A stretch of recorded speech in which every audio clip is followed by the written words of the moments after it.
hidupku menggenapi firman-Mu. Tanda mukjizat sertai tiap langkahku. Kau bersamaku di dalamku, jadi bukti kebesaran-Mu. Hidupku Tuhan, hidupku menggenapi firman-Mu. Tanda mukjizat sertai tiap langkahku. Kau bersamaku di dalamku, jadi bukti kebesaran-Mu. Kami angkat tangan kami di hadapan-Mu Bapa. Hidupku menggenapi firman-Mu. Tanda mukjizat sertai tiap langkahku. Kau bersamaku di dalamku, jadi bukti kebesaran-Mu. Mari setiap kita berdoa dalam roh, saudara. Saya akan naikkan pujian ini. Setiap kita berdoa, saudara, sama Tuhan. Hidupku menggenapi firman-Mu. Tanda mukjizat sertai tiap langkahku. Kau bersamaku di dalamku, jadi bukti kebesaran-Mu. Hidupku menggenapi firman-Mu. Tanda mukjizat sertai tiap langkahku. Kau bersamaku di dalamku, jadi bukti kebesaran-Mu. Jadi bukti kebesaran-Mu. Jadi bukti kebesaran-Mu. Saya serahkan kepada hamba-Nya.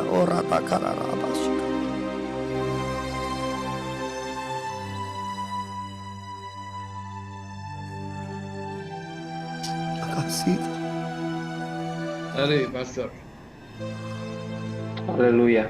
Makasih Tuhan Yesus, kami bersyukur buat kesempatan indah bisa duduk di bawah kaki-Mu mengambil bagian terbaik yang abel direntas dari kami. Kami buka hati kami selebar-lebarnya dan buka isi hati Tuhan, yaitu firman-Mu sebanyak-banyaknya, karena kami tahu iman kami hanya bisa timbul dari pendengaran akan firman Tuhan. Amin. Berbicaralah Bapa, kami siap mendengar. Amin. Kami minta bantuan Roh Kudus karena sadar daging kami lemah. Konsentrasi kami mudah buyar, iman kami kerap kali goyah. Tapi kami berdoa, biar roh kami yang penurut Engkau peluk ya Roh Kudus, sehingga waktu ini nggak berlalu sia-sia. Kami minta bantuan Roh Kudus kepadamu, Bapa yang baik, di dalam nama Yesus. Haleluya.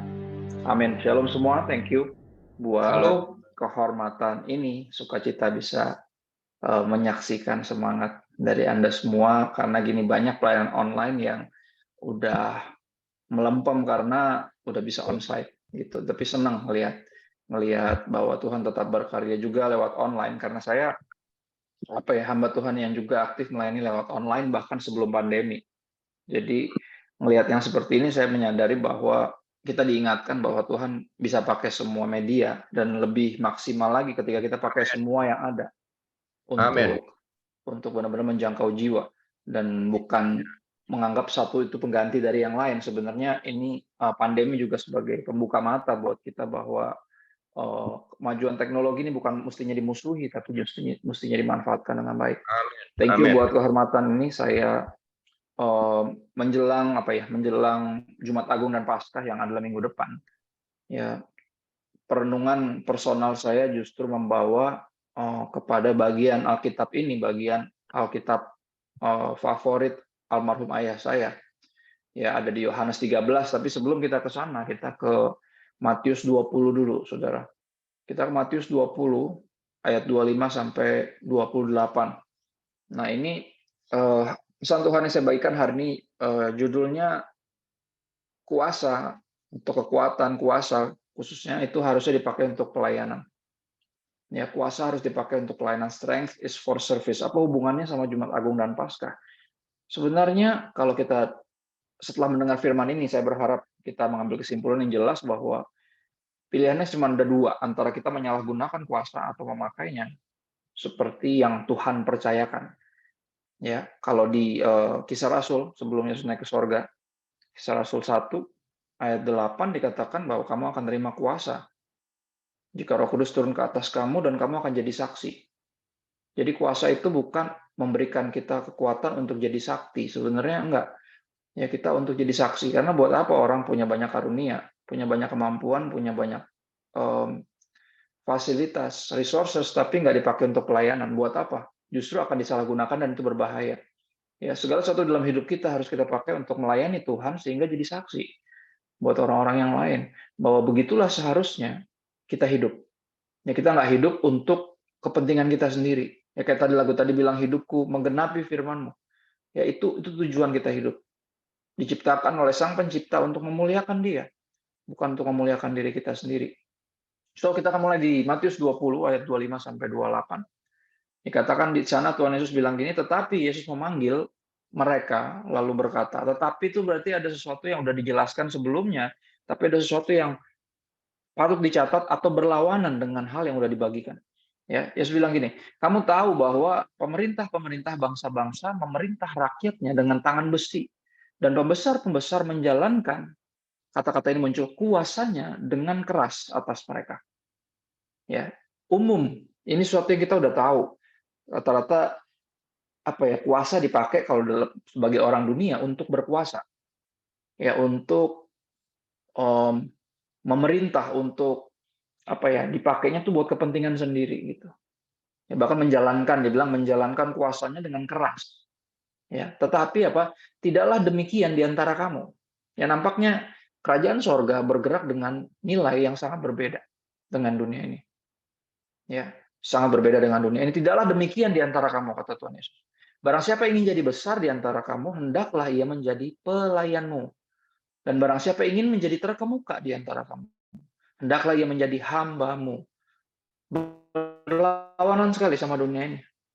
Ya, semua di dunia ini berlomba untuk menjadi yang terbesar, menjadi yang terpenting, yang terpandang, yang paling. Ya, tapi tidak demikian di antara kita. Anak-anak Tuhan, hamba-hamba Tuhan, kita harusnya melayani justru. Sama seperti anak manusia datang bukan untuk dilayani, kata Tuhan Yesus, saya datang bukan untuk dilayani walaupun saya layak untuk dilayani. Melainkan untuk melayani dan untuk memberikan nyawanya menjadi tebusan bagi banyak orang.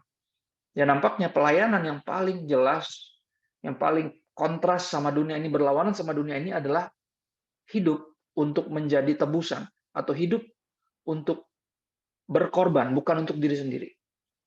Ya, dan ini yang Yesus teladani, saudara. Ini sebuah pengajaran baru yang berlawanan sama yang dunia ini ajarkan. Ya, saya jadi ingat gini, belakangan di awal bulan Maret, walaupun awal bulan April gitu ya. Di awal bulan Maret sempat viral, saudara, satu serial Netflix berjudul In the Name of God, Holy Betrayal. Ya, dalam nama Tuhan, sebuah pengkhianatan. Yeah. Dan itu ngeri banget. Kenapa? Karena ini kisah nyata tentang 4 sekte sesat di Korea Selatan yang berasal dari kekristenan. Ya, dan betapa bahwa kita tahu, menyadari, dan ini bukan sesuatu yang baru sebenarnya, di Indonesia pun juga ada. Ya, penyalahgunaan kuasa kayak gini di seluruh dunia juga banyak. Ya, di Amerika Serikat pernah ada Jim Jones yang mengajak ratusan pengikutnya untuk bunuh diri massal, dan itu udah terlalu banyak orang-orang yang menyalahgunakan kuasa bahkan pakai nama Tuhan. Ya, di dalam kekristenan sendiri. Ya, dan ini mengingatkan kita bahwa kuasa emang mestinya dipakai untuk pelayanan, karena Yesus pun meneladankan itu. Dia mengajarkan pengajaran yang baru. Ya, dan juga nanti di Yohanes 13 dia akan memberikan teladan yang baru, bukan hanya pengajaran. Ya, yang saya syukuri ya dari ayah saya adalah gini, beliau walaupun bukan pendeta dalam tanda kutip, bukan pengkhotbah favorit saya. Ya, menurut saya khotbahnya beliau membosankan. Ya, karena beliau guru, bukan pendeta yang saudara, bukan yang begitu-begitu yang kalau dengar khotbahnya tuh bisa berapi-api kita biasa aja. Beliau kalau khotbah lurus aja, ngulang lagi, ngulang lagi. Saya bilang kadang sampai di momen tertentu, iya, iya, udah lanjut kan gitu. Karena seorang guru tuh pasti ngulang, ngulang. Ya, bagian-bagian dianggap penting. Buat saya dia bukan pembicara atau pengkhotbah favorit saya.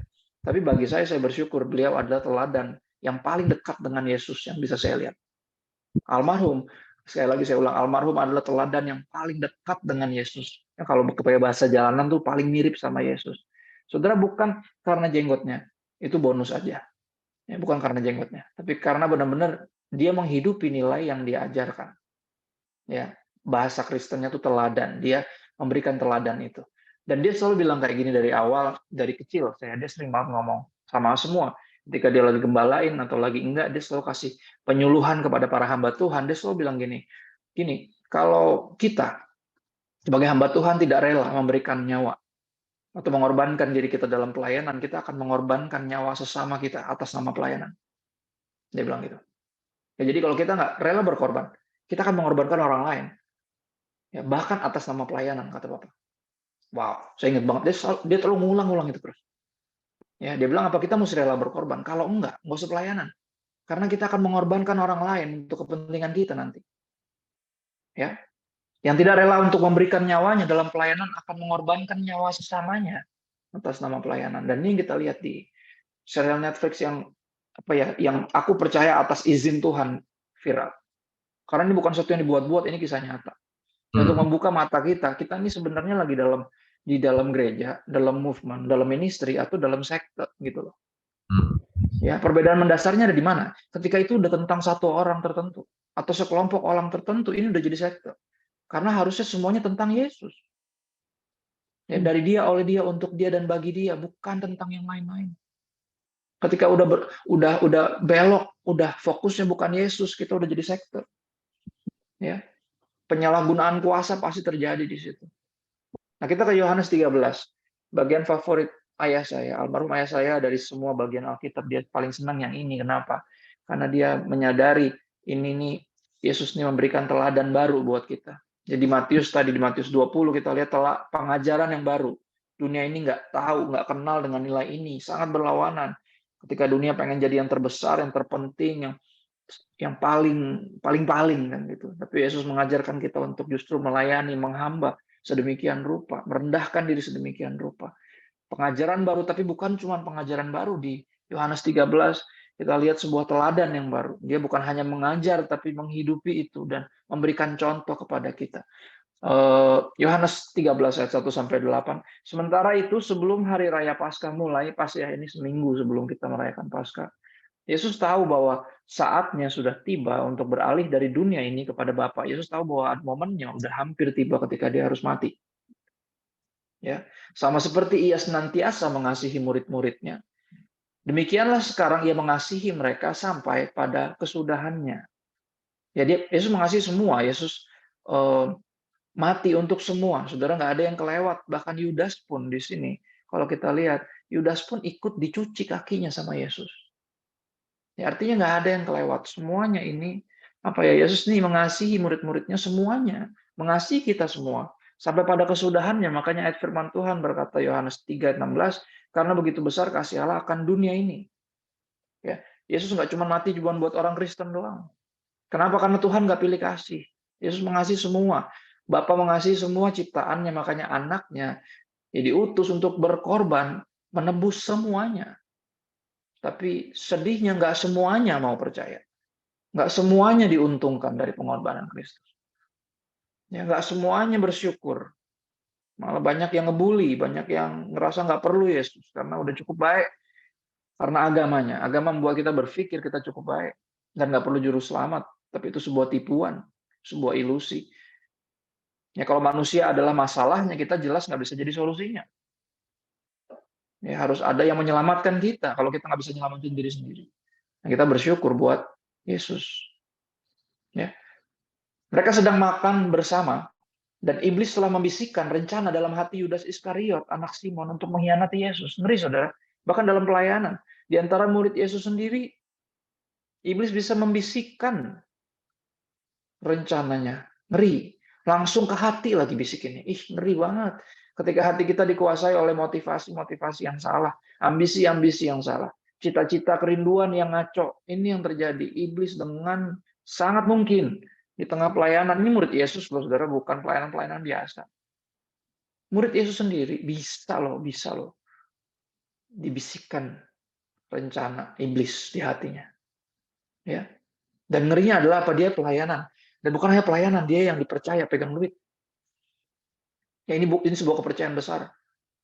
Ya, dalam dunia ini yang dipercayaan pegang duit itu nggak sembarang orang sebenarnya. Orang-orang kepercayaan, orang-orang yang. Tapi ini kita lihat, ya bahkan dia dicatat menyalahgunakan uang itu di Yohanes. Yohanes marah-marah bahkan. Berapa puluh tahun kemudian menyadari bahwa selama ini ternyata duit pelayanan diambilin sama dia terus, pantesan. Ya ketika itu nggak ada yang ngerti, nggak ada yang ngerti. Karena kelihatannya baik-baik aja. Kelihatan dia orang paling bijak justru. Dia pernah ngomel, dia bilang, buat apa pemborosan ini? Ya, sayang itu. Minyak wangi itu mendingan dijual, duitnya buat pelayanan. Sayang loh.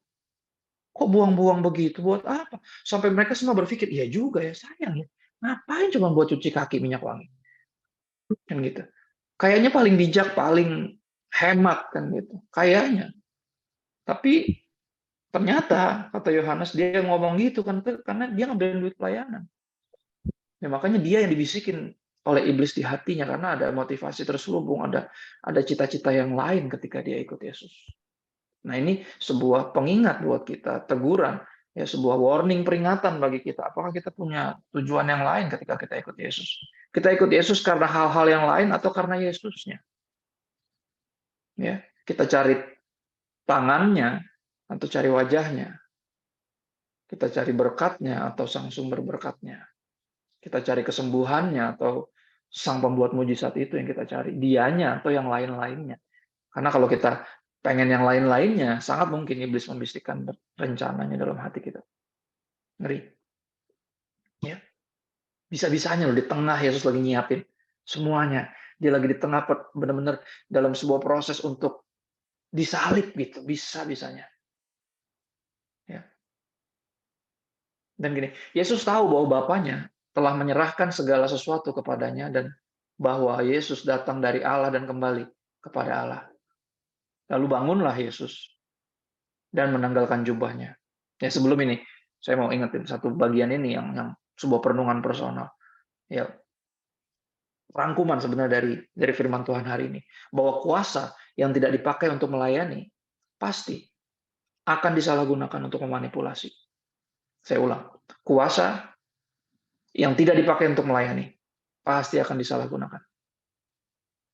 Ya, untuk memanipulasi, menzolimi, apapun itu, semuanya akan dipakai untuk disalahgunakan. Makanya apa harus dipakai untuk melayani?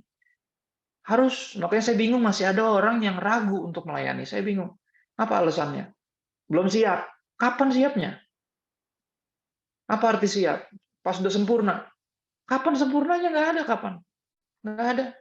Orang setiap kali kita berdoa, Yesus perintahkan kita untuk minta ampun. Bapa, ampuni kami akan kesalahan kami seperti kami mengampuni orang yang bersalah kepada kami. Artinya tiap hari kita pasti ada aja ngaconya. Pasti ada. Terus nunggu kapan mau pelayanan? Nunggu sempurna. Terus saya nggak bisa, Pak. Ya emang sama, saya juga kagak. Emang saya bisa. Tuhan nggak nyari yang bisa, karena nggak ada yang bisa. Tuhan nyari yang mau, bukan yang mampu. Yang mau. Amin. Yang Amin. mau dimampukan pasti. Amin. Nggak mungkin. Kita nggak ada yang mampu. Nggak ada nyari apa. Nunggu layak. Kapan layaknya? Nggak ada yang layak. Dia doang yang layak. Kita nggak ada yang layak. Kita dilayakkan untuk melayani Tuhan. Makanya saya bingung masih ada aja yang nggak mau pakai semua yang Tuhan percayakan untuk melayani. Kalau nggak dipakai untuk melayani, pasti akan disalahgunakan. Itu udah pasti. Pilihannya cuma dua. Sorga apa neraka, iblis atau Tuhan. Ya, kita pakai buat Tuhan atau buat diri sendiri. Kita pakai melayani atau kita manipulasi untuk menyalahgunakan kuasa itu. Lalu kita baca lanjut lagi. Lalu bangunlah Yesus dan menanggalkan jubahnya. Ia mengambil sehelai kain lenan dan mengikatkannya pada pinggangnya. Kemudian ia menuangkan air ke dalam sebuah basi atau baskom terjemahannya, ya, basi maksudnya. Dan mulai membasuh kaki murid-muridnya. Lalu menyekanya dengan kain yang terikat pada pinggangnya itu. Maka sampailah ia kepada Simon Petrus. Kata Petrus kepadanya, Tuhan, kau hendak membasuh kakiku. Kaget dia. Hah? Engkau mau cuci kaki saya? Saudara, kalau kita nggak ngerti konteksnya, kita biasa aja bacanya. Karena apa? Kita nggak hidup di era itu. Tapi saudara mesti ngerti, cuci kaki itu kegiatan yang paling bawah, paling rendah dari hamba atau dari budak, dari pembantu di rumah yang paling rendah. Itu kegiatan paling menjijikan sebenarnya untuk cuci kaki orang. Saudara mesti ngerti, di era itu nggak ada sepatu, adanya sendal. Oke, berarti semi terbuka. Bahkan mungkin terbuka sama sekali, cuma ada alasnya doang. Ya, topografinya adalah pasir, tanah, ya, yang bercampur dengan kotoran binatang. Zaman itu belum ada motor, nggak ada polusi udara cuma bau kotoran binatang, dan itu diinjek-injek orang. Kakinya kotornya itu nggak terbayang, saudara. Saudara mesti ngerti, ini kaki bukan yang biasa, yang pedicure, manicure, pakai kaos kaki, yang disemprot-semprot parfum. Enggak, kakinya idih, jijik banget. Yang bayangannya juga kayak, makanya Simon tuh kaget, hah? Engkau mau cuci kaki saya? Yang beneran ya?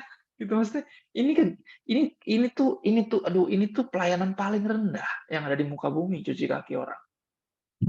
Ya. Sedangkan engkau yang paling tinggi, engkau yang paling diagungkan, paling mulia. Ya, masa iya? Engkau hendak membasuh kakiku. Ya. Dan gini, ini lebih menampar lagi. Kenapa? Karena para murid.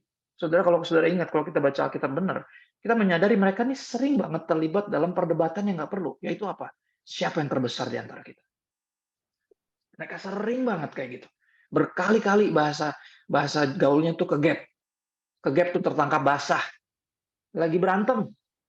Siapa yang terbesar di antara kita? Nanti kalau Yesus di sorga duduk di tahta nih, kira-kira yang di sebelah kanan kirinya siapa nih? Itu terus perdebatannya. Dan Simon Petrus adalah yang paling rasa layak. Kenapa? Kan dia paling tua, paling senior. Ya, dan paling dipercaya banyak hal kan gitu. Selalu gitu mainannya senioritas kayak dunia ini. Bedanya apa sama dunia ini? Kalau di pelayanan kayak gitu terus otaknya. Ya, itu yang bikin kita insecure ketika ngelihat ada yang lebih muda dipakai Tuhan, kita nggak terima. Karena gini, hidup kan punya musim. Ya ada eranya pasti, di mana mungkin sekarang saya yang lagi terkenal, tapi nanti ada orang lain yang lebih terkenal, anak-anak yang lebih muda. Dan kalau saya nggak fokus sama Tuhan, saya fokus sama saya ngerasa tersaingi. Loh, kan ngaco. Ya, itu yang terjadi ketika kita membiarkan nilai dunia ini merasuki kita. Ya bayangin, makanya dia kaget. Saudara bayangin malunya Simon kayak apa? Ya si paling ngerasa paling layak, si ngerasa paling senior, si ngerasa paling tahu, paling bisa, paling setia kan gitu. Dia doang tuh yang pernah ngomong gitu. Semuanya boleh tinggalkan engkau, tapi saya lagi di Sukabumi soal nggak bakal tinggalin Yesus. Nih, kata Yesus, elah, nyong, gitu, nyong bukan monyong, saudara. Sebelum ayam berkokok, kamu udah nyangkal saya 3 kali, gitu. Nggak usah ngomong-ngomong besar lah. Ya, semua boleh tinggalin kau, tapi saya tidak akan meninggalkanmu. Saya rela mati di penjara untukmu, kata Yesus. Ya elah, mon. Ngemeng aja lu bau kan gitu. Ya kan? Betul ya? Itu yang terjadi. Itu yang terjadi. Makanya dia kaget, dia paling kaget karena dia yang selalu ngerasa paling layak. Tapi ini jawab Yesus menarik. Ya. Jawab Yesus kepada Simon, apa yang kuperbuat engkau nggak tahu sekarang. Kau mungkin nggak ngerti. Mungkin mengagetkan untukmu. Tapi apa? Engkau akan mengertinya kelak. Ya. Kata Petrus kepadanya, engkau tidak akan basuh kakiku sampai selama-lamanya. Nah ini nih, ngaco nih orang ini. Ya. Kenapa dia masih nggak terima? Murid-murid masih tetap nggak terima kenyataan bahwa Yesus bilang berkali-kali saya itu akan mati. Oke? Akan bangkit 3 hari kemudian dan saya one day akan naik ke sorga, meninggalkan kalian. Murid masih nggak terima. Ya. Jawab Yesus gini. Nah ini kata-kata yang menarik saudara, dan ini penting untuk dicatat. Ini mungkin ayat emasnya ya. Kalau di sekolah minggu dulu ada ayat emas. Ya. Sama ada anak emas. Anak emas tuh jajanan. Ya. Jadi sambil dikasih ayat emas, dikasih ayat emas, kasih anak emas, kasih permen. Jadi biar kita pas makan permen ingat ayatnya. Nah gitu, idenya gitu. Cuman nggak ada. Yang akhirnya diincar cuma permennya sama anak emasnya. Ayat emasnya lupa. Ya itulah manusia ya. Kita cuma ingat berkatnya, Tuhannya kita lupain. Kita. Egois kita. Jawab Yesus menarik. Jikalau aku tidak membasuh engkau, engkau tidak mendapat bagian dalam aku. Perhatiin kata-kata ini. Ini artinya gini, kalau teladan ini tidak saya berikan, kamu tidak akan mengikuti saya. Dan kalau kamu tidak mengikuti saya, yaitu apa? Melayani, berkorban, kamu tidak akan mendapat bagian dalam saya. Wow. Ya, artinya apa? Ambil bagian dalam Yesus adalah melayani. Bukan hanya untuk Yesus, tapi bersama dengan Yesus. Makanya sekali lagi saya tanya, apa yang membuat kita ragu untuk melayani Tuhan? Karena ini kata-kata Yesus jelas. Kalau kita nggak pelayanan, kita nggak melayani. Artinya gini, pelayanan belum tentu melayani loh, saudara. Sorry. Ada orang yang menganggap itu sebagai karir, ada sebagai pencitraan, ada yang sebagai pencapaian, sebagai pembuktian diri bahwa saya bisa. Kan gitu. Bukan. Melayani yang sungguh. Kalau kita ngambil bagian dalam melayani yang sungguh, kita dibilang nggak mengambil bagian dalam Yesus. Kalau saya tidak melayani kamu lebih dulu, kamu tidak akan melayani. Dan kamu nggak akan ambil bagian dalam saya. Ayat 12, kita loncat sedikit. Sesudah Yesus membasuh kaki mereka, ia mengenakan pakaiannya dan kembali ke tempatnya. Lalu Yesus berkata kepada mereka, mengertikah kamu apa yang telah kuperbuat kepadamu? Nangkap nggak? Maksudnya apa nih? Saya melakukan hal ini. Ya, kamu menyebut aku guru dan tuan, dan katamu itu tepat. Master, teacher and master. Ya, teacher and Lord yang paling. Sebab memang aku adalah guru dan tuan.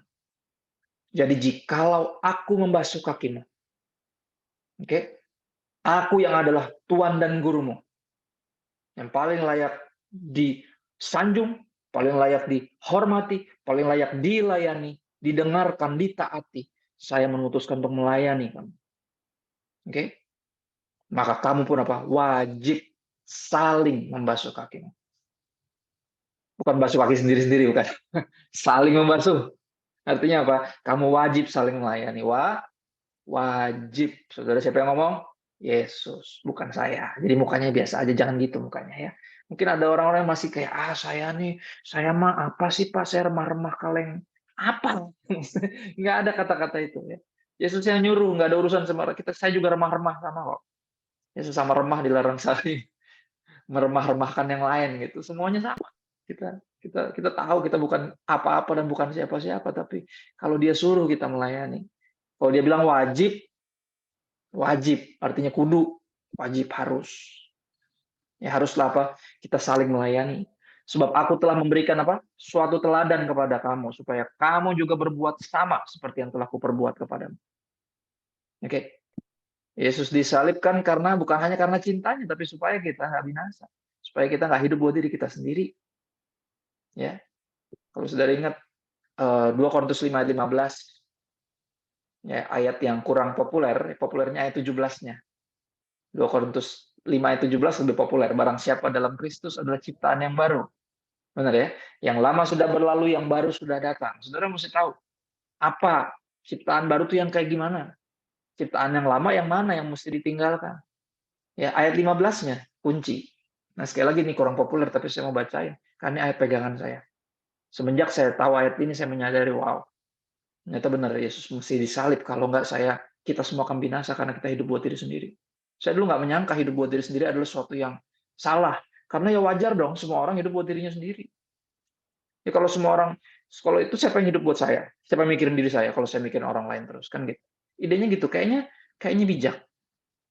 Ya, kayaknya benar, kayaknya. Tapi ternyata enggak. 2 Korintus 5:15 bilang apa? Dan Kristus telah mati untuk semua orang supaya mereka yang hidup tidak lagi hidup untuk dirinya sendiri. Coba lihat ayatnya. Jelas banget. Hidup buat diri sendiri adalah dosa. Dosa. Kenapa? Karena kita nggak diciptakan untuk diri kita sendiri. Kita diciptakan untuk Tuhan. Ya. Kristus mati nih supaya kita nggak hidup lagi buat diri sendiri. Kalau dia nggak mati, kita hidup buat diri sendiri semua dan binasa semua. Makanya apa? Kalau saya tidak membasuh kakimu, kamu tidak akan mendapat bagian dalam aku, kata Yesus.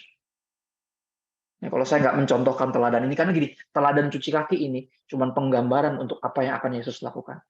Dia mati di kayu salib untuk membasuh kita dari dosa-dosa kita. Ini cuma perlambangan doang. Ya, tapi yang perlambangan aja udah bikin kita kaget. Karena apa? Kita nggak kayak gitu soalnya, mana kita pengen dilayani. Ya kan? Bahkan udah pelayanan pun, kayaknya udah pelayanan masih bisa loh. Kalau nggak dihargain tuh kayaknya, tersinggung banget. Ih, kayak di sini aja gereja. Saya tuh di mana-mana tuh diundang. Di sini kok di kacung kampretin kayak gini. Gak gini bentuk. Saya layak tempat yang lebih menghargai saya. Memang benar. Ya. Nabi itu ditolak di Saudara pernah ngerasa gitu? Pernah ngerasa nggak dihargai? Pernah pernah ngerasa direndahin dan Iya. kita mulai bereaksi dan akhirnya apa? Bereaksinya kita menunjukkan kita masih duniawi. Papa selalu bilang gini, orang kalau udah mati itu nggak bisa tersinggung, dia bilang. Amin. Ya kan? Ya kan? Orang kalau udah mati, di peti mati, udah tidur tuh kalau dimaki-maki nggak bangun terus ngomong apa kamu terus nampar pak terus dia tidur mati lagi, nggak bisa, dia orang udah mati kok. Ya, jadi kalau kita masih tersinggung, masih ngerasa direndahin, masih ngerasa dimanfaatin, saudara, belum mati berarti. Masih hidup. Berarti dagingnya masih main tuh. Makanya pelayanan nyari apa? Nyari penghargaan. Nyari pujian manusia. Dan itu yang menghancurkan kita. Dan Yesus mati supaya kita nggak hidup bagi diri kita sendiri, tapi hidup bagi Dia. Bagi Kristus yang udah mati dan bangkit untuk Anda dan saya. Sekali lagi. Ya. Ini penting banget nih. Karena kalau nggak kita memaknai Jumat Agung dan Paskah cuma sebagai ya acara tahunan aja. Ya, sayang. Ya. Sebab aku telah memberikan suatu teladan kepada kamu supaya kamu juga berbuat sama seperti yang telah aku perbuat kepadamu. Aku berkata kepadamu, sesungguhnya seorang hamba tidak lebih tinggi daripada tuannya, ataupun seorang utusan daripada dia yang mengutusnya. Sebenarnya memang ya secara logikanya emang gitu. Seorang hamba itu lebih rendah daripada tuannya, utusan lebih rendah daripada yang mengutusnya. Tapi apa? Saya menunjukkan teladan yang berbeda. Jikalau kamu tahu semua ini, jika kau memahaminya, ya, maka berbahagialah kamu jika kamu bukan hanya memahaminya, tapi apa? Melakukannya. Ya, sekali lagi, adalah penting untuk punya pengajaran yang benar, kepercayaan yang benar, iman yang benar, tapi ada yang nggak kalah pentingnya itu untuk melakukannya. Iman tanpa perbuatan mati. Ya. Dan gini, kita lanjut ke Filipi 2 ayat 5 sampai 8. 2 poin terakhir, Saudara. Ya. Saudara, apa yang Yesus lakukan bukan hanya menginspirasi. Karena gini, beberapa orang Kristen bahkan, tapi tingkah lakunya menganggap Yesus kayak orang dunia menganggap Yesus cuma sebagai guru. Guru itu artinya yang pengajarannya luar biasa. Ya, sebagai orang yang inspiratif, tokoh inspiratif. Dia ini jadi teladan kita. Saudara, dia bukan cuma teladan kita. Ya, itu cuma sebagian dari kebenaran. Yesus bukan hanya teladan kita, dia itu juru selamat. Yang dia lakukan bukan hanya jadi sebuah inspirasi, bukan. Tapi apa? Dia menyelamatkan kita. Karena gini, orang jahat, orang berdosa, nggak bisa cukup cuma diinspirasi. Ya. Kenapa? Dia harus diselamatkan. Kenapa? Karena gini, dosa itu seperti hutang. Ya. Kayak orang berhutang. Orang berhutang nggak bisa beres masalahnya dengan hanya berhenti berhutang. Benar nggak? Utangnya harus ada yang bayar. Gitu. Masa enak aja. Ya sorry deh, kan gitu. Nggak gitu bentuknya. Benar ya? Orang kalau ngutang nggak bisa pakai sorry bayarnya. Harus dibayar utangnya dong. Nah sama, dosa itu kayak berhutang. Nggak bisa beres hanya dengan berhenti berdosa. Enggak. Harus ada yang bayar. Makanya apa? Yesus harus datang. Dia harus membasuh kaki murid-muridnya. Dia harus mati di salib. Kalau nggak, kita nggak akan ambil bagian dalam dia. Kalau nggak, kita semua binasa. Jadi jangan kerdilkan Yesus cuma jadi guru. Kayak dunia ini menganggap dia cuma guru dan nabi. Dia itu juru selamat. Dia itu Tuhan. Jangan pernah lupa itu. Jangan pernah lupa itu. Ya, Filipi 2 ayat 5 sampai 8. Coba lihat apa yang Yesus lakukan ini bukan hanya menginspirasi, tapi apa juga menyelamatkan. Makanya Rasul Paulus bilang gini sama jemaat di Filipi, hendaklah kamu dalam hidupmu bersama menaruh pikiran dan perasaan yang terdapat juga dalam Kristus Yesus. Ya, yang walaupun dalam rupa Allah tidak menganggap kesetaraan dengan Allah itu sebagai milik yang harus dipertahankan, melainkan telah mengosongkan dirinya sendiri dan mengambil rupa seorang hamba dan menjadi sama dengan manusia. Dan dalam keadaan sebagai manusia, ia telah merendahkan dirinya dan taat sampai mati, bahkan sampai mati di kayu salib. Sekali lagi, apa yang Yesus lakukan? Bukan hanya menginspirasi, tapi juga menyelamatkan. Ya, jangan kerdilkan dia sebagai cuman sekedar inspirasi atau teladan atau contoh yang baik. Enggak. Dia juru selamat kita. Kalau dia nggak mati buat kita, kita binasa. Ya. Dan dia sebuah teladan yang sempurna. Teladan yang sempurna. Yang menjelaskan lagu yang membingungkan saya. Kan gitu. Melayani, melayani lebih sungguh. Tuhan lebih dulu melayani kepadaku. Saya nggak ngerti. Maksudnya apa? Zaman sekolah minggu saya pikir lagu tentang mengasihi aja. Tapi ternyata ada bait duanya. Ya pas di sekolah minggu nyanyinya mengasihi lebih sungguh doang, Tuhan lebih dulu mengasihi. Tapi pasti kebaktian umum saya kaget, kok ada bait duanya? Hah? Melayani. Tuhan lebih dulu melayani kepada kita. Maksudnya gimana Pak? Saya tanya sama almarhum Papa. Kalau manusia melayani Tuhan tuh biasa. Saya ngerti. Tapi Tuhan melayani saya, melayani kita tuh yang gimana Pak maksudnya? Ya dia disalib. Ya nggak ada Tuhan yang kayak Yesus memang. Yesus itu satu-satunya. Ya. Tiada seperti kau yang telah menjamah segenap hatiku. Tak seorang pun di dalam hidup. Nggak ada yang kayak Yesus memang. Saudara cari di agama yang lain, ideologi yang lain, nggak ada kayak Yesus. Yesus cuma satu-satunya. Unik satu-satunya. Ya. Yang apa? Melayani lebih dulu. Bayangin tuh. Lebih dulu. Saya bikin ini supaya kamu juga bikin yang kayak gini. Ya, kalau saya nggak melayani kamu, saya nggak membasuh kakimu, nggak mati untukmu, kamu nggak akan ambil bagian dalam saya. Ya. Yang dilakukan apa? Bukan hanya menginspirasi, tapi aku juga menyelamatkan. Jadi apa harusnya membuat kita nggak lupa bahwa dia bukan hanya juru selamat, tapi juga raja. Beberapa dari kita yang menolak melayani lupa bahwa dia adalah raja yang layak untuk kita mengabdikan diri kepadanya. Saudara, buat beberapa orang, buat mayoritas bahkan orang Kristen yang katanya Kristen, saya akan sebutnya Kristen, makanya hidupnya begajulan, pelayanan juga masih nggak jelas, nyarinya cuma berkat doang, mau enaknya doang, nyari Tuhan kalau kepepet. Kenapa? Karena mereka cuma anggap Yesus cuma sebagai juru selamat, yang dicari cuma selamat. Saya cuma mau hidup tuh aman, tenang, tentram, ya, muda kaya raya, tua foya-foya, mati masuk surga. Kebalik. Muda foya-foya, tua kaya raya, mati masuk surga. Kan itu cita-citanya sama kayak dunia ini, ngaco. Ya, makanya ketika udah mulai menderita, mulai dikucilkan gara-gara ikut Yesus, mulai kehilangan teman-teman terdekat, mulai dianggap fanatik, aduh ini terlalu drama, saya tuh nggak pengen kayak gini. Ya itulah, kalau lu cari cuma selamat, itu yang lu dapat. Biskuit, selamat. Selamat, Anda cuma dapat ini doang. Gitu. Ya. Kita lupa. Banyak yang lupa. Yesus dianggap cuma juru selamat doang karena yang dicari cuma selamat. Saya nggak mau masuk neraka Pak kalau saya mati. Saya pengen masuk surga. Oh, jadi situ percaya Yesus cuma biar buat masuk surga doang. Nggak lebih dari itu. Ya pantesan nggak mau pelayanan. Pantesan hitung-hitungan. Pantesan malas-malesan. Ternyata Yesus cuma juru selamat toh. Bukan raja atas hidupmu.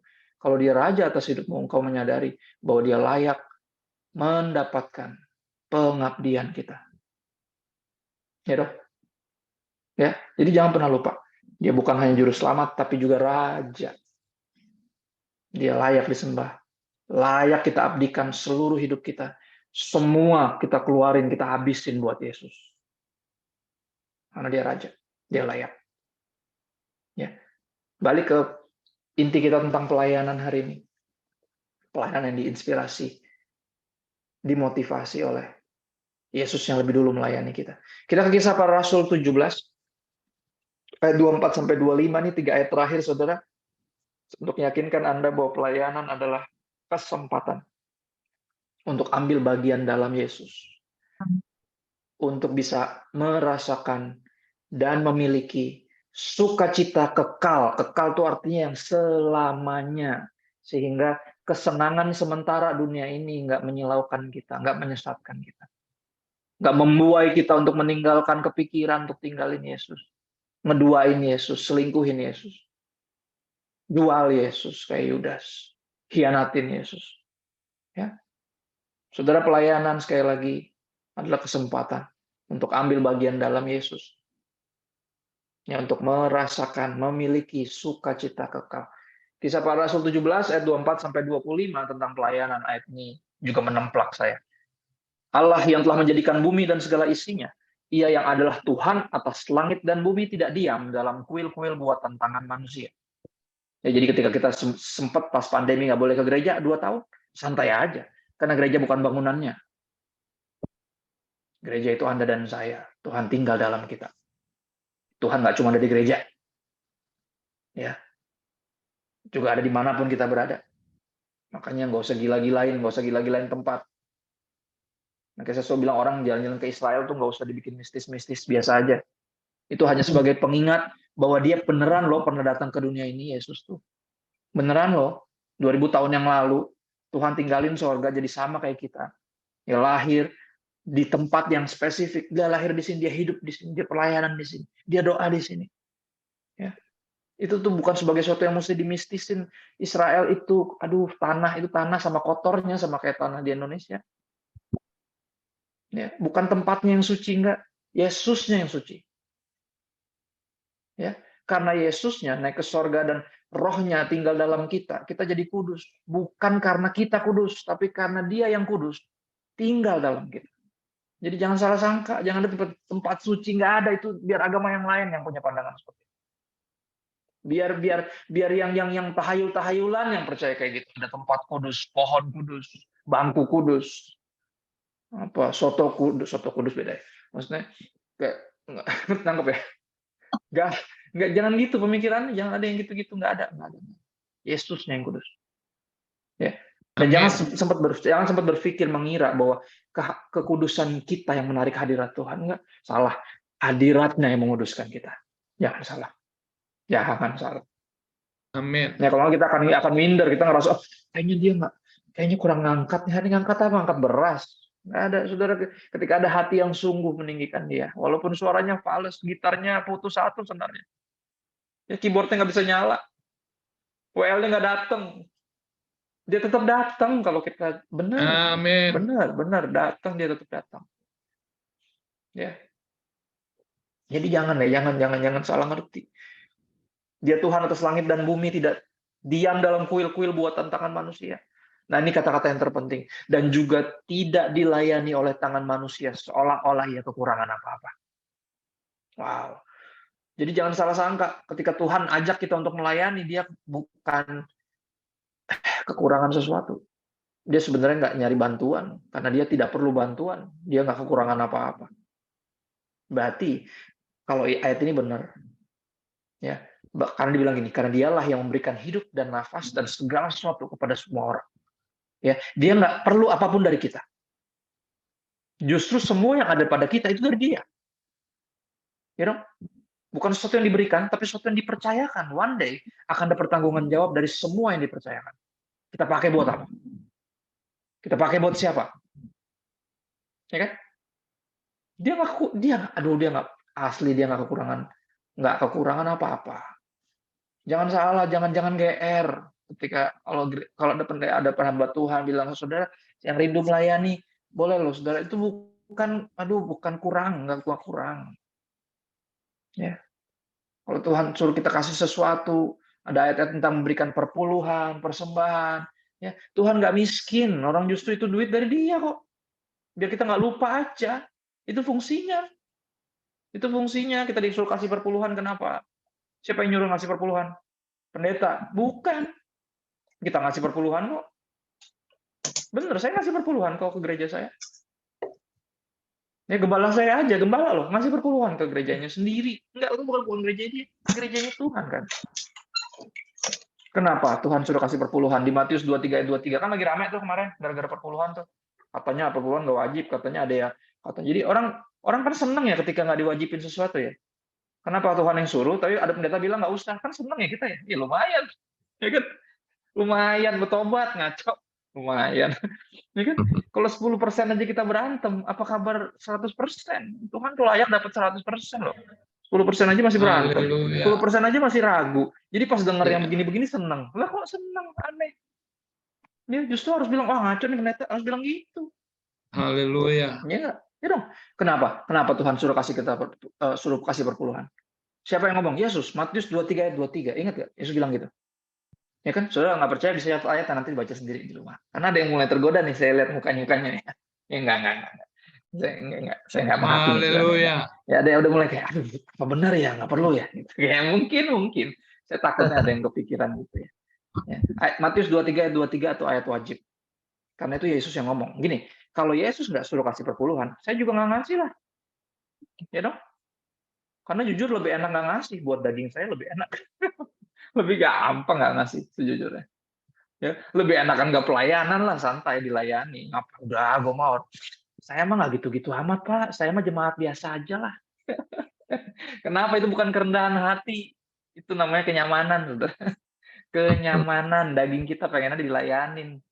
Semua orang juga tahu. Nggak ada yang mau pelayanan, sebenarnya pengen dilayanin, udah tahu. Ya, nggak ada yang mau ribet, nggak ada yang mau repot. Tapi ngakunya Kristen. Nah, padahal ikut Yesus harus pikul salib sama sangkal diri. Itu ribet dan repot. Ya kan? Benar nggak? Matius 23 bilang gini, yang satu harus dilakukan. Yesus bilang. Dan itu bicara perpuluhan. Kamu memberikan perpuluhan dari selasih, jintan, dan segala macam. Ya. Tapi kamu melupakan yang terpenting yaitu apa? Kasih dan kepedulian. Yang satu harus dilakukan yaitu apa? Perpuluhan. Yang satu jangan diabaikan yaitu kasih. Ya, kalau Yesus nggak suruh, saya nggak ngasih, Pak, Bu. Bener. 100% aja. Kurang apalagi 90%, nggak masuk akal. 100% aja masih nyari-nyari tambahan. Benar. Ya, tapi apa? Perpuluhan disuruh kasih sama siapa? Tuhan. Sebagai sebuah pengingat bahwa ini bukan punya kamu, ini punya saya. Makanya saya yang berhak memerintahkan ini buat apa. 10% buat saya, 90% kamu pakai. Bukan buat kamu, ya, untuk melayani yang lainnya. Untuk bertanggung jawab. Untuk dikelola, untuk dikembangkan. Ya, bukan untuk disimpan, sambil membandingkan sama yang lain, kenapa gue cuma 1?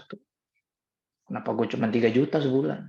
Kenapa nggak 3 miliar? Ya, ini 3 miliar aja masih korupsi, Bu. Benar. Nggak ada ujungnya kalau nyari begituan lah. Benar. Tapi saya ngomong ini kenapa? Karena ini. Ya, ini dia yang kita harus sadari. Bahwa semua itu dari dia. Harusnya dipakai buat dia. Tapi gini, ketika ada undangan untuk melayani, karena dia nggak perlu bantuan. Jadi jangan GR. Jadi jangan salah sangka juga. Kalau bukan saya, siapa lagi? Masih banyak yang lain. Benar. Nggak usah Amin. GR. Nggak usah so penting lah. Ya. Amin. Tapi gini, dia pengen kita ambil bagian dalam pelayanan. Kenapa? Karena dia rindu kita ambil bagian dalam dia. Itu yang Yesus bilang tadi di Yohanes 13. Ya, berarti dia tidak berbagi tugas. Kalau gitu apa yang dia bagi, Pak? Kalau dia nggak perlu bantuan, kalau dia nggak kurangan apa-apa, berarti yang dia inginkan sebenarnya bukan pelayanan kita, tapi kitanya. Amin. Kitanya yang dia pengen. Ya, untuk kita dia mati di kayu salib, bukan untuk panggilan kita. Bukan, ya, untuk kitanya. Saya tutup dengan nih Yohanes 12 ayat 26. Ini ayat salah satu ayat terindah tentang pelayanan. Yohanes 12 ayat 26. Saudara tahu Yohanes 14 ayat 3, tahu ya? Aku pergi ke sana untuk menyiapkan tempat bagi kamu. Ya, nanti kalau tempatnya udah siap, saya akan datang untuk jemput kamu supaya di mana tempat aku berada, di situ kamu juga berada. Itu bicara tentang sorga, benar ya? Sorga. Tapi gini, Yohanes 12 ayat 26 bukan bicara tentang sorga. Walaupun ayatnya sama. Bicara tentang dunia ini. Dan khususnya apa? Kehidupan kita yang mestinya dipakai untuk pelayanan. Coba lihat. Barang siapa melayani aku, Yohanes 12 ayat 26, kata Tuhan Yesus, ia harus mengikut aku. Apa? Harus, wajib. Bukan pilihan. Ya. Dan di mana aku berada, di situ pun, bukan kamu akan berada, tapi apa? Pelayanku akan berada. Menarik ya? Jadi, sorga pasti disiapin buat mereka yang hidupnya bukan buat dirinya sendiri, tapi buat Tuhan. Udah pasti. Yang menghuni sorga nanti di Yohanes 14 ayat 3, yang disiapkan tempat di sana adalah mereka yang bukan hanya Kristen, tapi juga pelayanku, kata Yesus. Nanti bukan cuma nyari Yesus cuma buat selamat, tapi percaya bahwa Yesus itu raja dan layak untuk kita abdikan hidup kita. Ya. Di mana aku berada, di situ pun pelayanku akan berada. Nah, ini kata-kata ini menarik nih. Barang siapa melayani aku, ia akan dihormati Bapa. Saudara, pertama kali saya baca, saya nggak ngerti. Sampai berkali-kali baca masih nggak ngerti. sampai saya di dalam pelayanan. Oke, dalam pelayanan bukan cuman biar nggak malu karena anak pendeta kalau nggak pelayanan gimana? Nggak, pelayanannya udah murni, yang udah pure karena udah ngerti, apa udah teladannya yang bagus. Yesus juga kasih contoh dan saya ikutin. Oke, saya nggak mau hidup buat diri sendiri, saya mau melayani Tuhan. Ya karena jujur masih ada aja yang melayani Tuhan untuk dirinya sendiri, masih banyak. Ya, nggak semua pendeta itu hamba Tuhan, ada yang hamba uang juga. Nah, jadi kalau ketemu yang gitu-gitu jangan kaget. Udah dikasih tahu, jadi jangan kaget. Oh gini tuh pelayanan, nggak gitu. Nggak semua itu cuma oknum. Ya. Oh gini tuh. Enggak, jangan panik. Ya ada yang nonton Netflix kemarin langsung panik semua. Jangan-jangan saya nih dalam seks. Tenang. Ya, nggak semuanya kok, itu cuma oknum aja. Ya, tapi coba lihat kata-kata gini. Barang siapa melayani aku, ia akan dihormati Bapa. Saya baru nangkep ketika masuk di pelayanan dan mulai sungguh-sungguh menyadari bahwa yang saya layani bukan cuma Raja dan Tuhan dan bukan juru selamat doang, tapi dia juga benar-benar Bapa. Ya. Dan menarik. Yesus bilang barang siapa melayani aku akan dihormati Bapa. Saya baru ngehnya ketika akhirnya menyadari gini. Saya saya tinggal dulu di Karawaci. Karawaci itu mayoritasnya Chinese sama Korea. Oke, seluruh dunia Korea, kita udah Korea duluan di Karawaci ya. Nggak ada yang cakep, saudara, biasa aja, benar cakep-cakepan orang kita. Ya, Korea itu rata-rata plastik, mayoritas ya, nggak semua, mayoritas yang terkenal ya. Aslinya biasa aja orang-orangnya. Kalau udah bisa bahasa Indonesia medok kayak orang Tegal, ngapak-ngapak gitu loh, lucu. Teman-teman Korea saya, oke, semuanya Chinese, Korea, sisanya saya sama teman saya, oke, kita tuh minoritas. Ya, yang non Chinese-nya kayak saya minoritas. Jadi gini, saya tinggal oleh anugerah Tuhan, walaupun papa nyicil 10 tahun, orang tua kami tinggal di Lipo Karawaci, perumahan yang cukup mewah sebenarnya. Ya kita nggak mampu, tapi Tuhan percayain di sana, dapat rumahnya di situ, cukup jauh. Bolak-balik terus, papa di Petamburan ngajar, aku sekolah dulu juga di Jakarta. Ya sampai akhirnya dapat kemurahan Tuhan bisa sekolah dekat situ. Ya saya sekolah di Dian Harapan, yang di bawah Pelita Harapan, makanya sampai kuliah di Pelita Harapan. Semuanya anugerah Tuhan, nggak masuk pajaknya sebenarnya.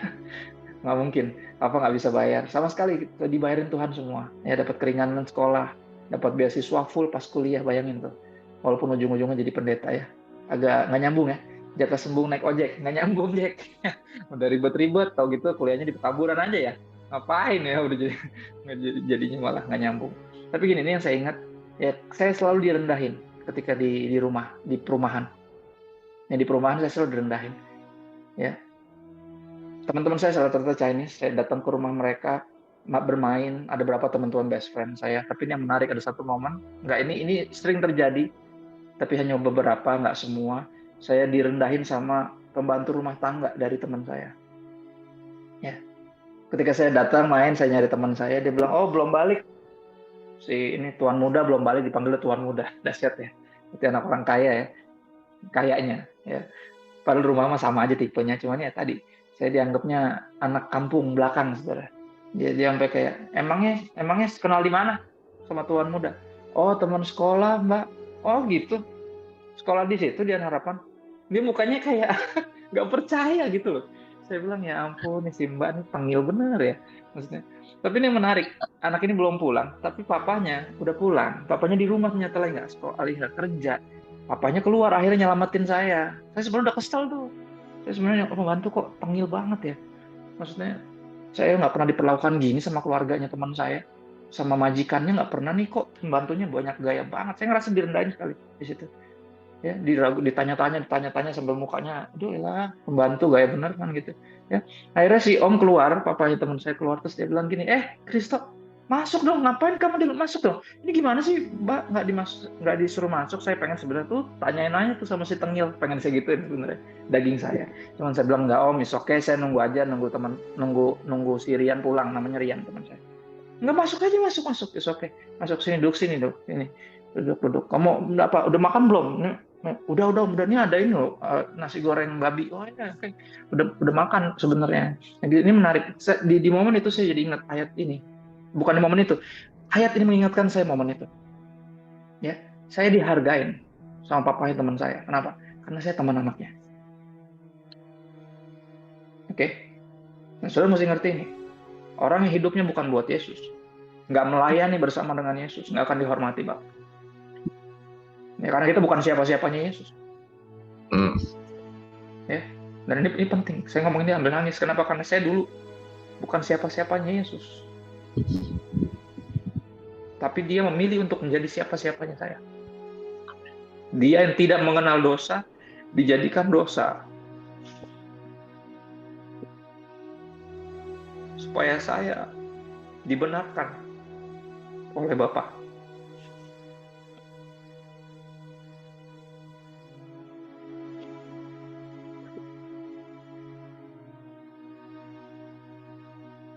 Makanya gini, kalau benar, Tuhan nggak perlu bantuan kita. Ketika dia ajak kita melayani, berarti bukan tugas yang dia bagi. Karena dia nggak perlu bantuan. Dia nggak berbagi tugas, nggak. Berarti ada sesuatu yang dia mau bagi. Yang membuat dia berkata gini, di mana aku berada, aku rindu pelayanku ada di situ. Amin. Berarti ada sesuatu yang dia mau bagi. Yang saya yakin, yang almarhum Papa selalu bilang, yang membuat kenapa dia masih pelayanan. Ya, saya bilang udah dijahatin orang. Mending orang biasa sama hamba Tuhan yang jahatin. Kesekian kali dikudeta, saya bilang, Pak, kalau saya jadi Papa, saya berhenti pelayanan. Buat apa? Kayak nggak kapok, emang digituin orang, saya bilang. Ya, terus dia jawab gini,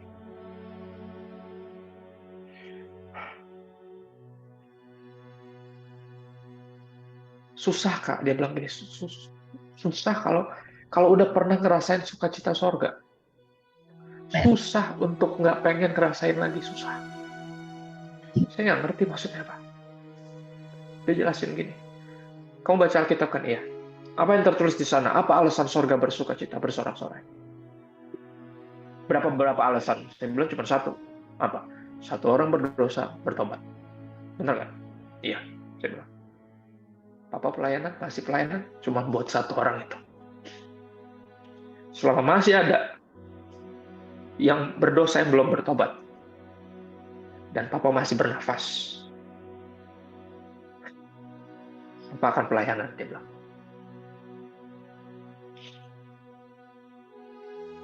Dia bilang gini, kamu belum ngerasain sih. Kalau kamu udah pernah ngerasain, susah untuk nggak pengen ngerasain lagi.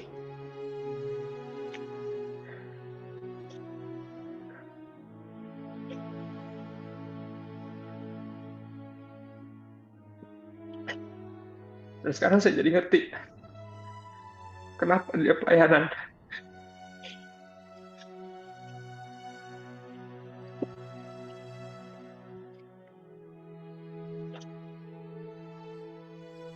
Kenapa dia sabar banget.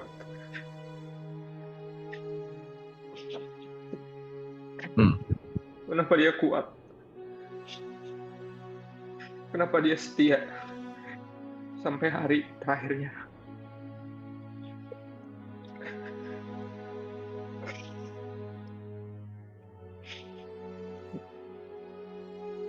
Karena dia pernah ngerasain sukacita sorga. Dan dia pengen ngerasain itu terus. Dan karena ternyata itu yang Tuhan bagi. Itu yang Tuhan rindu berbagi sama kita. Dia rindu berbagi sukacita, saudara. Sukacita.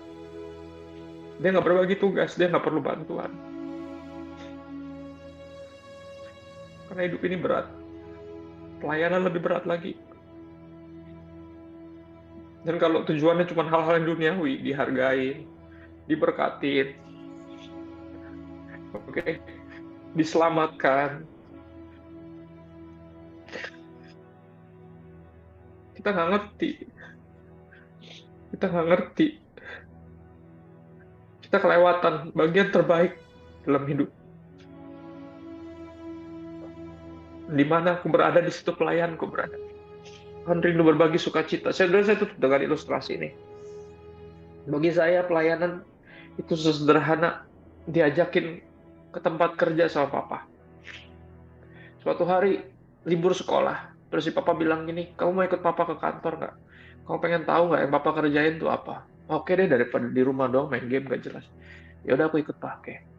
Akhirnya dibawa ke tempat kerjanya dia. Satu rumah, sebenarnya bukan rumah, belum jadi kali, bangunan lah, setengah jadi. Akhirnya saya menyadari, oh papa saya kerjaannya mandor ternyata. Ya mandor. Saya jadi menyadari, oh ini kerjaannya, oke. Terus papa bilang, ini kamu mau nunggu aja atau gimana, atau mau papa ajarin sesuatu, ambil bagian lah dalam ini. Biar tahu lah yang papa kerjaan apa, oke. Akhirnya apa, dibanding saya bosan nungguin dia beres kerja, dia ajarin saya masukin paku, pakai palu. Oke. Menghabiskan beberapa paku pada penyok karena nggak gampang setengah mati. Akhirnya udah, dia bilang udah bisa ya, bisa, sip, papa lanjut lagi kerja ya. Yang ada gini, ketika dia kerja dia bukan terbantu sama saya. Sejujurnya justru dia malah jadi ribet gara-gara ada saya. Dia mesti ngeliatin saya nih, jempolnya masih ada nggak nih, takutnya papa jempolnya hilang gitu kan. Malah justru dia sebenarnya nggak terbantu sama apa yang saya lakukan. Justru dia malah jadi ngeliatin, ngejagain saya, pastiin saya masih hidup kan gitu. Ya, akhirnya apa, waktu berselang, kita dalam perjalanan mau piknik keluarga gitu, naik mobil, terus akhirnya berhenti di perempatan, terus papa bilang gini, coba lihat sebelah kanan, kamu ingat gak? Saya bilang, ingat apaan? Itu rumah itu enggak? Itu rumah yang kemarin, iya. Yang kemarin belum jadi itu, iya. Yang kemarin. Akhirnya dengan semangat saya bilang sama mama ya kan. Si anak bilang sama mamanya, bilang gini, mah, itu rumah bagus, itu rumah, mama mesti tahu, itu rumah tuh aku yang bikin, mama sama papa. Aku masukin satu paku ke situ. Sebenarnya gak signifikan, kayaknya kita ketawa kan. Tapi saudara mesti ngerti, pelayanan kita tuh kayak gitu. Yang selamatin jiwa itu Yesus.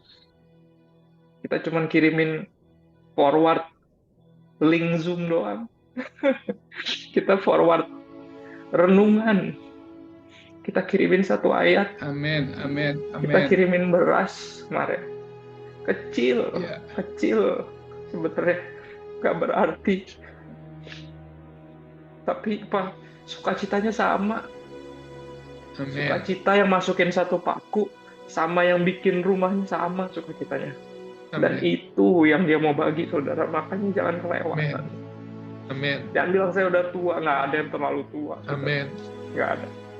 Jangan bilang saya masih muda, masih mau senang-senang dulu, saudara. Nggak ada hidup yang lebih menyenangkan.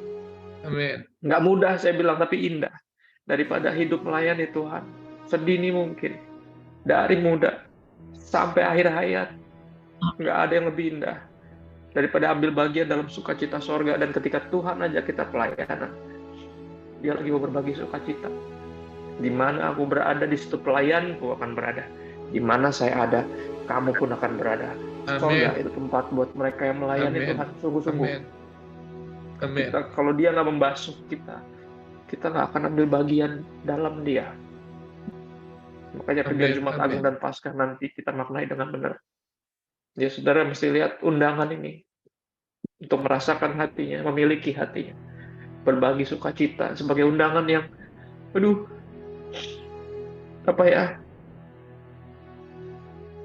terlalu indah. Benar? Amin. Lagu bilang gini ya. Siapakah aku ini Tuhan? Iya lagu itu. Jadi biji matamu dengan apakah ku balas Tuhan selain puji dan sembah. Satu lagu favorit saya. Nah, saya rindu sebagai apa? Sebagai respon dari firman Tuhan ini, boleh worship leader nyanyikan lagu ini. Ya, salah satu lagu lama, tapi nggak pernah usang, karena saya selalu masih nggak habis pikir. Siapa saya? Dia nggak perlu saya. Turunin lagi nadanya, Isoka. Makasih Tuhan. Siapakah aku ini, Haleluya. Tuhan? Jadi biji matamu, dengan apa kan ku balas Tuhan selain puji dan sembahmu. Siapakah aku ini Tuhan, jadi biji matamu. Dengan apa kan ku balas Tuhan, selain puji dan sembahmu. Haleluya.